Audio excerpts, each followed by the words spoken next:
Hey guys, this is T-Mash from 2A Syndicate. And before we get started, I want you to remember this phrase.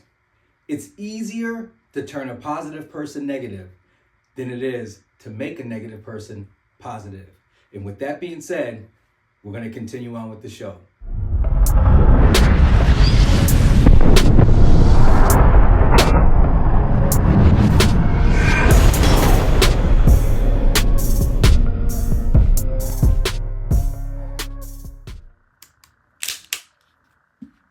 Lock the slide back, check inside, check the other side.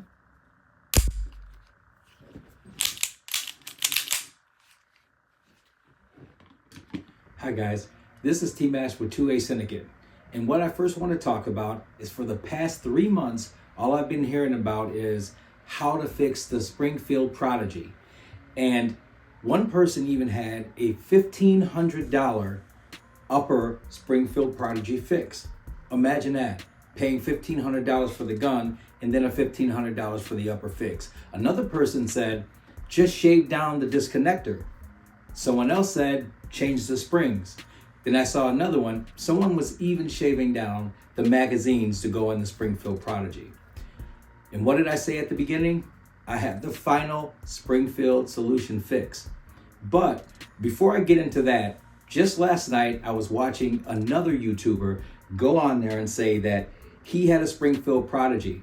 And he began to say how his Rock Island ran circles around the Springfield Prodigy, that he bought all these magazines and that he's going to give it to his gunsmith and have his gunsmith fix it. Then to go on into the middle of the YouTube video and say, but I've never shot it. That's like me saying that my Prius can beat your Hellcat, but we've never raced, and I already know the deal. Now, with that being said, all I want to let you know is my final fix was sending it back to Springfield. I sent it back to Springfield. I really didn't have any issues. Most people go on and say that they have issues of failure to feed, which is really not true. What they're having is a failure to battery. And the failure of battery is when the slide is not going all the way forward. So therefore, you can't fire the gun because it's not going in the battery. It's not a failure to feed. But anyway, after seeing all these YouTube videos, and I had a couple failure to batteries when I first got the gun. And like I said, it was just a couple. It was like 2 or 3. So I said, maybe there might be an issue. Maybe.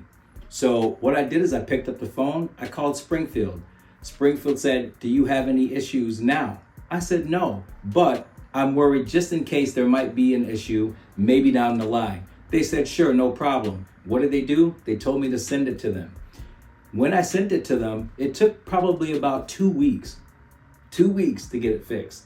There was no $1,500 upper fix fee that I had to go to a gunsmith. There was no shaving down my parts. I didn't want to avoid the warranty. And I definitely wasn't going to be shaving down magazines to get it to fix. One YouTuber had 6 videos on how to fix the Springfield Prodigy. No one said to send it back. Now, with all that being said, and all the YouTube videos, there were a lot of videos out there where the guys really loved their Springfield. They loved the way it ran. They had no issues with it. But for the most part, it just kind of seemed like it was more of a bandwagon video. So, without further ado, I got the gun back. I went and ran it, ran great. You'll see videos coming further down the week when I release videos of blowing probably about 500 rounds through this thing without a single failure. But I just want to show you this. Springfield sent me this back with the gun. I didn't complain about any of this stuff. But what people don't understand is that when you have a mass production of anything, that it's not a staccato. Let's get that out of the way. A staccato is made piece by piece for you when you order it.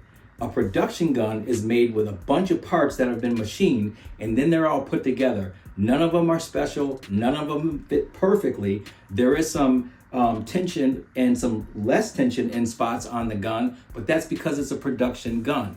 It's not made to fit each individual part for this exact gun here. But I digress. I want to show you what Springfield did for me. First off, they inspected the pistol. Secondly, they reamed and polished the chamber. Thirdly, they polished the barrel ramp. Fourth, They replaced parts listed, like the sear spring. They gave me a brand new trigger. And they also did the U-notch rear serrated spring. They also did a safety check, and they tested it, and they made sure they put Loctite where Loctite needed to go, and they sent it back to me in a box. With that being said, in all the YouTube videos out there about how their gun don't run, or it's got a failure to feed, or they shaped down a spring, send it back to Springfield. The customer service was impeccable. They got it back to me in, like I said, in 2 weeks, and it's ran great. It was running good before I sent it to Springfield. Like I said, I only had a couple of failure to batteries, and that was it. But just in case, I wanted to send it back. They didn't ask me any questions. They asked me exactly what had happened to it before, and they just told me to send it back. So that's the final fix to any Springfield issues you may have. If you didn't already void the warranty, just send it back to Springfield. I'm T-Mash with 2A Syndicate. Train hard, train often. Thanks, guys.